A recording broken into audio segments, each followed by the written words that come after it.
Verso 3 do Apocalipse diz assim, ó. O segundo anjo, então, vamos lá. O segundo anjo despejou sua taça no mar. E o mar virou sangue como o sangue de um morto. E todos os seres vivos do mar morreram. Então, muita atenção aqui. O segundo anjo despejou sua taça no mar. E o mar virou sangue como o sangue de um morto. E todos os seres vivos do mar morreram. Pois bem, geralmente o pessoal aqui interpreta isso, a turma lá do Apocalipse. O Apocalipse se aprende lá nas igrejas protestantes, né? Que deu na novela da Record, que tá tudo errado, tudo torto.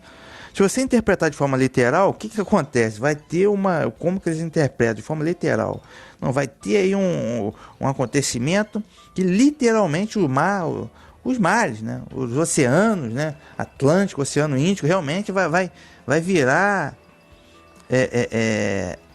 sangue, né? Vai virar como sangue os seres vivos, baleia, golfinho, peixe, tubarão, vão tudo morrer. Vão morrer. Né? Interpretar de forma literal, mas está errado. Isso aqui é simbólico, meus queridos.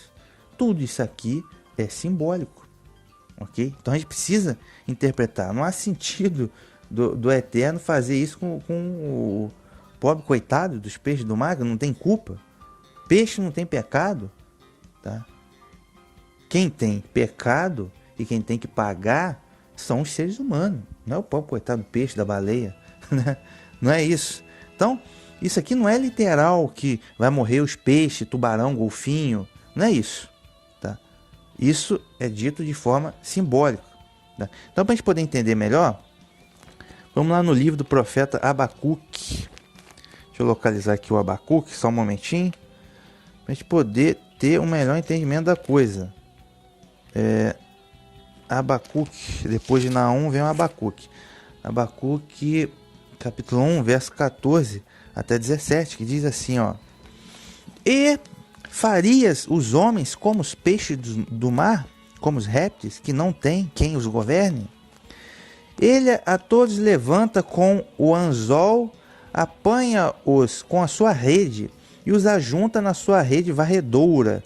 Por isso ele se alegra e se regozija. Por isso sacrifica a sua rede e queima incenso à sua draga, porque com elas se engordou a sua porção e se engrossou a sua comida. Porventura, isso esvaziará sua rede e não deixaria de matar os povos continuamente? Lê Abacuque, capítulo 1, verso 14 e 17. Então, que rede é essa? Que anzol é esse? O Eterno está pegando peixe? Claro que não. Diz respeito aos homens ímpios, às nações ímpias. Tá?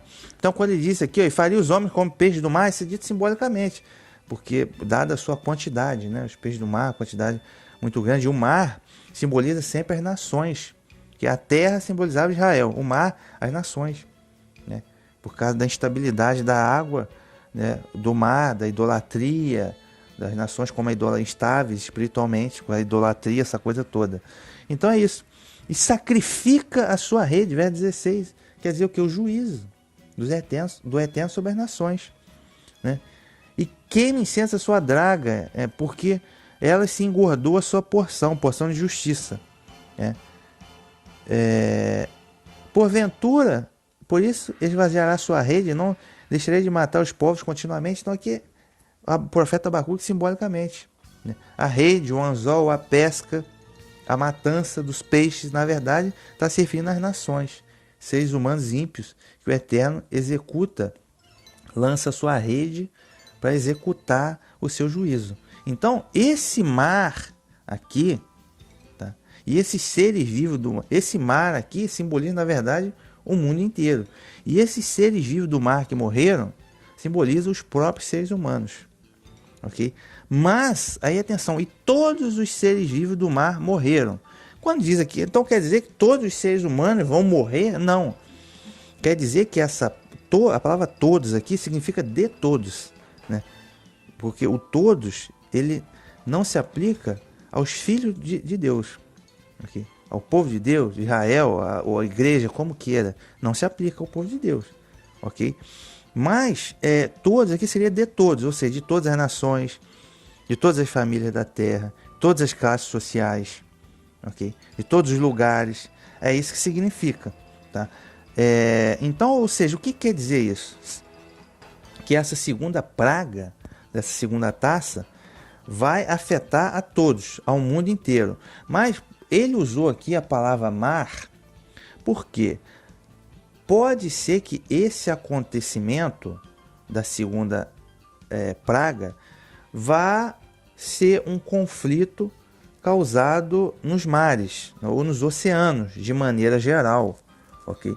Pode ser um conflito militar, alguma coisa envolvendo os oceanos que vai ter impacto em todos, em todo o mundo. Porque hoje em dia, sim, qualquer coisa... Esses dias o navio encalhou no canal de Suez, né? Lá perto do Oriente Médio. E isso deu um prejuízo enorme para a economia a nível mundial. Tá? Porque hoje a economia é ligada pelos mares, né? Pelo fluxo. Então, se houver alguma guerra, algum conflito ou qualquer coisa que impeça o livre trânsito dos navios nessa economia mundial que nós temos hoje, vai causar prejuízo, né? Aí já tem o preço do petróleo, já sobe, já acontece todo esse birimbolo na economia hoje, que é mundial e que depende muito, tá, do livre trânsito pelos oceanos. Okay? E até mesmo a própria internet hoje, imagine vocês, a internet hoje não é via satélite. Quem acha que a internet é satélite está iludido. A internet é por cabos submarinos. Tá? Por isso que o navio espião russo, há 1 ou 2 anos atrás, estava aqui na costa brasileira espionando, né? Porque o fluxo de internet é cabo submarino nos oceanos. Então, alguma coisa, algum evento, algum acontecimento, talvez uma guerra, não sabemos, vai haver... Pode ser uma guerra envolvendo frotas marinhas, né? Imagine você, a China já domina completamente todo o Oceano Pacífico. Tá? A frota da marinha chinesa cresce violentamente, dizem que cresce uma frota francesa por ano. Tá? De modo que a marinha hoje chinesa já está rivalizando, até ultrapassando a marinha americana. Tá? Então, ou seja, podem haver tensões, podem haver conflitos ou outros eventos envolvendo os mares, os oceanos, tá? De modo que isso vai ter um impacto mundial. Okay? Isso é que significa aqui esse Apocalipse capítulo 3. E é claro que é bom, eu gosto de comparar essas 7 taças aqui com as 7 trombetas. Tá? As 7 trombetas, é interessante, Apocalipse capítulo 8, eu lembro da segunda trombeta. A segunda trombeta fez com que um grande monte ardente em fogo caísse sobre o mar e matasse a terça parte dos seres vivos do mar. O que acontece? Isso não é literal, essa profecia já aconteceu, meus queridos. Foi o quê? Foi o conflito que houve do Império Romano com os famosos vândalos. Tá? Os vândalos, liderado pelo anjo dessa trombeta, era o Genzerico, que é o líder dos vândalos. E foi um conflito que aconteceu no mar Mediterrâneo, que era o principal daquela época, do comércio do Império Romano, né?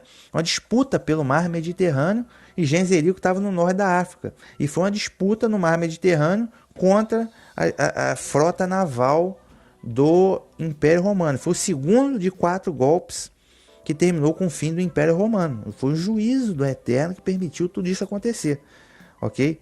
Então, por que matou a terça parte dos seres do mar? Porque a terça parte do mundo conhecido na época foi envolvido nesse conflito, que foi a Europa Ocidental e um pouco do norte da África. É uma profecia que já cumpriu. Então não vai cair nenhum monte do céu, não vai ter tsunami. Isso é coisa de teólogo completamente amador.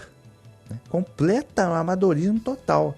Okay? Então, da mesma forma, aqui no Apocalipse 16, verso 3, diz que todos os seres vivos do mar morreram. Por quê? Não foi só a terça parte. Não vai ser só a Europa e um pouco da África. Vai ser a nível mundial. A nível mundial. Algum conflito, alguma tragédia envolvendo os oceanos. Okay? Que vai causar impacto a nível, dessa vez, mundial. Não é só a terça parte do mundo conhecido como foi na segunda trombeta. Okay? Então isso é simbólico. Tá? Isso é simbólico. Deixa eu ver se eu tenho... Bem, só Abacuque. É importante a gente entender o texto de Abacuque. próximo verso aqui, verso 4.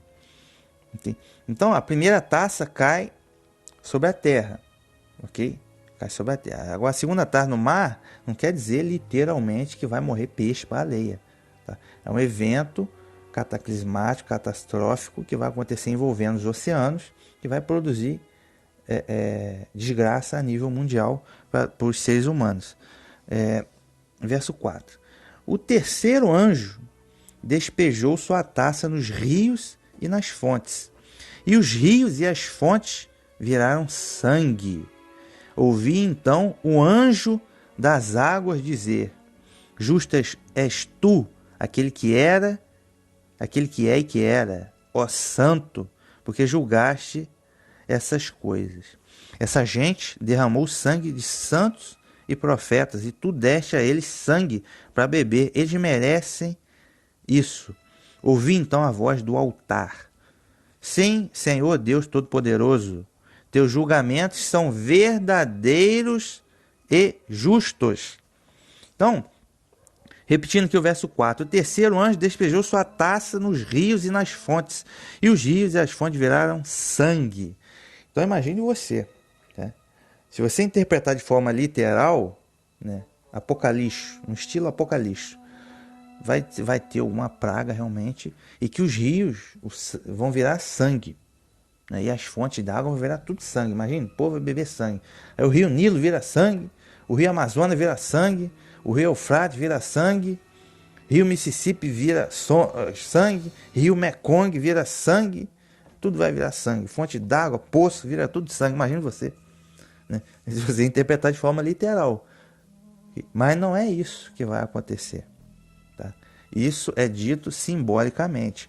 Aí, para poder entender melhor isso, a gente precisa mais uma vez retornar lá no Apocalipse, capítulo 8, que é a terceira trombeta, que já aconteceu. Que diz assim, parecia uma estrela cadente, né? Uma tocha ardente em fogo caiu sobre os rios, né? E a terça parte das águas se tornaram amargas, se tornaram, né? Isso já aconteceu. Isso foi o quê?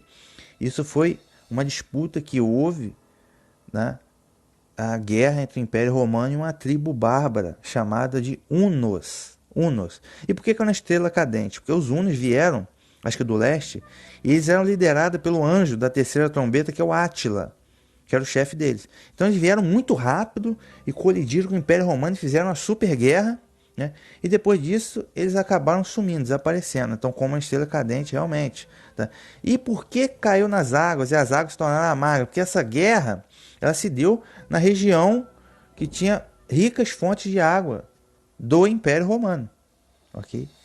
Então a terça parte das águas se tornou amarga. Por quê? Mais uma vez, essa terceira trombeta afetou a terça parte do mundo conhecido, que era a Europa Ocidental, o Império Romano Ocidental. Tá? E como a disputa se deu na região que tinha mais rica em fontes de água, né, foi por causa disso que as águas doces se tornaram amargas, a terça parte delas. Então já aconteceu esse evento. Foi o penúltimo evento antes da queda efetiva do Império Romano. Então esse foi um juízo que o Eterno permitiu e enviou, esse ajuntamento de guerra, ok? Da mesma forma, aqui no verso 4 do Apocalipse 16, não é literal que as águas, o rio vai se transformar em sangue, o poço artesiano vai se transformar em sangue. Não é isso. Tá? O sangue aqui significa que essa guerra vai ser extremamente sangrenta, esse evento, tá? Essa praga. Então, quando diz que despejou sua taça nos rios e nas fontes, olha, então eu vou fazer a mesma analogia da terceira trombeta. Tá? Qual é hoje a nível mundial a região mais rica em água doce do mundo? Lembrando que no terceiro, agora a partir do século 21, cada vez mais a água vai se tornar o bem mais precioso. Tá? Até um pouco tempo atrás era o petróleo. Agora já são os dados, a informação, os dados. Agora com esse negócio aí de coronavírus, né? Tá virando a saúde. Saúde já tá ficando coisa importante. Saúde, os dados, né? Daí a pouco pode ser água doce. Pode ser a água doce. Há quem diga que possivelmente possa haver uma grande guerra por conta de água, disputa de água. Isso é possível. Qual é a região mais rica de água doce no mundo? Eu pergunto. É justamente o nosso Brasil, né? Meu Brasil brasileiro. Nós temos aqui aquíferos, como o aquífero Guarani. Nós temos a bacia hidrográfica da Amazônia, que é a maior bacia hidrográfica de água doce do mundo. Então, a maior região que possui água doce, com maior quantidade de água doce no mundo, é o nosso Brasil. Região amazônica do nosso Brasil, aquífero Guarani, e por aí vai. Então, imagino que possa ser algum evento, pode ser uma guerra, algum outro evento nesse sentido, que envolva, que seja deflagrado aqui no Brasil, na América do Sul, envolvendo a disputa pela bacia hidrográfica da Amazônia. Pode ser? Claro, eu estou especulando, meus amigos. Eu estou especulando. Tá? Então pode ser isso. Fazendo a analogia da terceira trombeta, pode ser que nações estrangeiras queiram, de alguma forma, se apropriar de nossas bacias hidrográficas. E isso deflagre, aí outras nações não vão querer, e isso possa deflagrar uma confusão do eterno entre eles, possa deflagrar um grande conflito. Tá? Sendo que, e tem essa coisa toda da Venezuela também, aqui perto, e tem já meio que um berimbolo aqui, mas enfim, quando está dizendo aqui, isso é muita atenção, e os rios e as fontes viraram sangue. E ouvi então o anjo das águas dizer, o anjo das águas, creio que seja o próprio anjo da terceira taça, que é o anjo que vai deflagrar isso, tá? Que é o mensageiro, pode ser uma pessoa ou um grupo de pessoas. Tá? Então o próprio anjo das águas, ele vai dizer, ó, justo és tu, aquele que era, ó santo, porque julgasse essas coisas. Tá? Então, creio eu, como eu disse, o anjo, o mensageiro, não necessariamente ele vai ter ideia do que está fazendo. Tá? Muitos desses anjos, como lá das trombetas, eles eram meio que pagãos. Né? Eles eram meio que pagãos, não sabiam que estava cumprindo um desígnio do eterno. Agora, pelo jeito, esse terceiro anjo aqui, da terceira taça, pelo jeito ele vai ser crente. Ele vai ser um verdadeiro adorador, um filho de Deus. Porque, mas ele vai deflagrar esse conflito todo, mas e daí? Entendeu? É a função dele, né? O juiz, e ele vai dizer aqui, ó, justo és tu, aquele que era, ó santo, que julgasse essas coisas. Essa gente derramou sangue de santos e profetas, e tu deste a eles sangue para beber. Eles merecem isso. Então, aparentemente, esse anjo aí, essa pessoa, esse grupo de pessoas vai ter consciência de que é um juízo do eterno, é justo, tá? Ou o evento feito por deflagrado por esse anjo vai resultar numa verdadeira adoração de algumas pessoas que vão reconhecer que esse evento é justo. Por quê? Os santos, os profetas, os apóstolos, todos mortos. Até hoje, vários santos perseguidos vão ser extremamente perseguidos pela besta, colocado numa condição de excluído da sociedade, na melhor das hipóteses.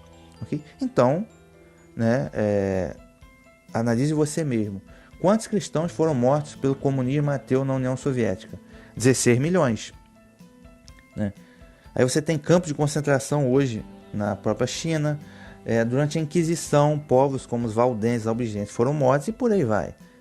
Eu não preciso contar a história toda. Então chega um momento em que o Eterno exerce o juízo. Então, como mataram vários servos do Eterno, agora é hora da humanidade pagar por isso, né? Os ímpios, na verdade.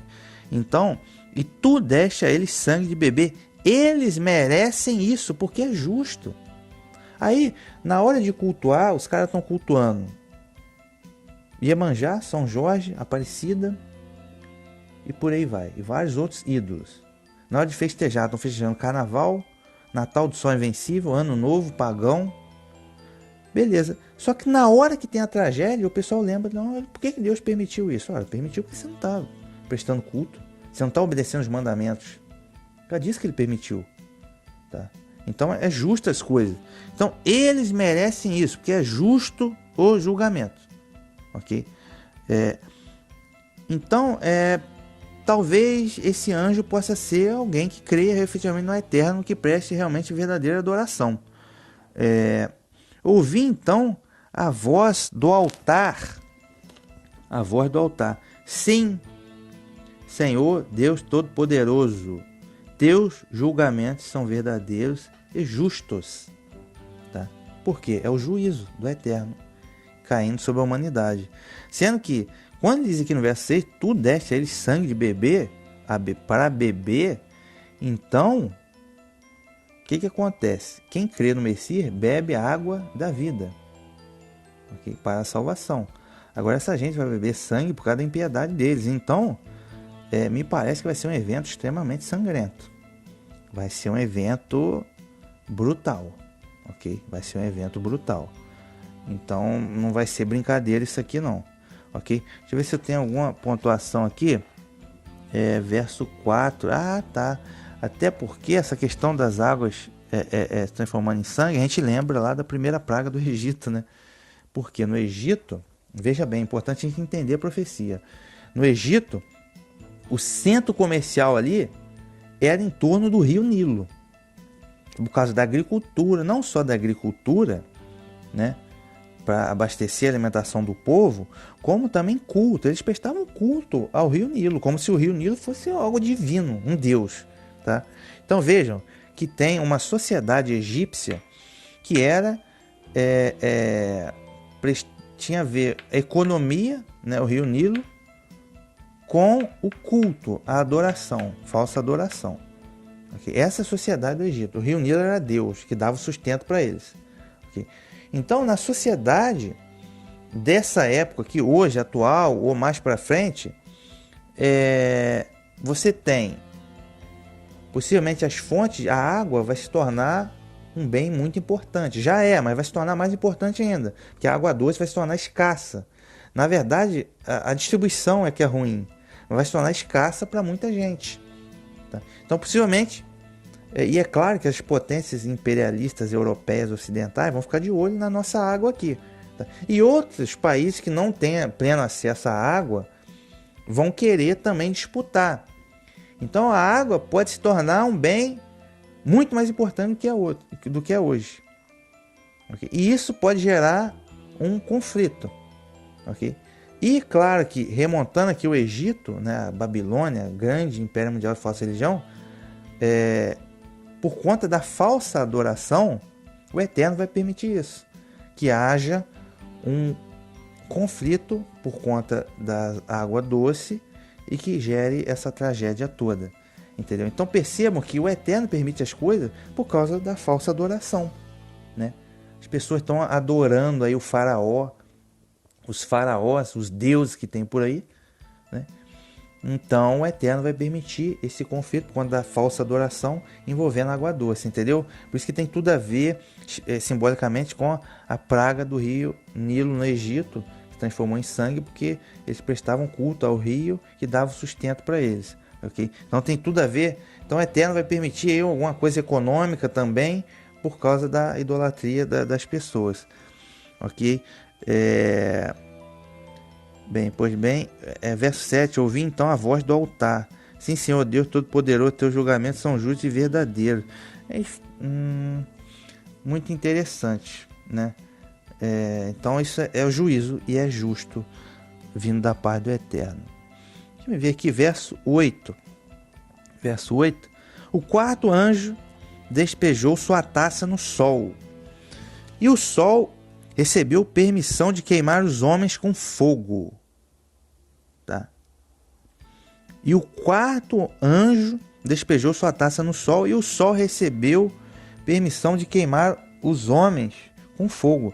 Verso 9. E os homens ficaram tão abrasados com esse calor intenso que começaram a blasfemar contra o nome do Deus que tem poder sobre essas pragas. Tá? Então, está dizendo aqui e ele vai despejar sua taça no sol. E o sol recebeu permissão de queimar os homens com fogo. Então, o pessoal do Apocalipse, que interpreta isso aqui de forma literal, ele entende o quê? Não, vai haver alguma coisa na camada de ozônio, ou alguma coisa que o sol vai queimar as pessoas, que vai fazer 100 graus, entendeu? Vai fazer 100 graus, que vai queimar as pessoas mesmo, que vai dar câncer de pele, não sei o que, aquela coisa toda bem literal. Mas não é, meus amigos. Você não interpreta isso aqui de forma literal.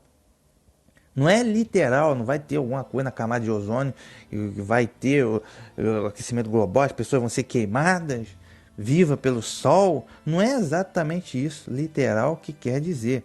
Isso é simbólico. Mais uma vez, vamos fazer o comparativo com a quarta trombeta, Apocalipse capítulo 8. Por quê? A quarta trombeta, quando ela foi deflagrada, diz o quê? A terça parte das estrelas, né?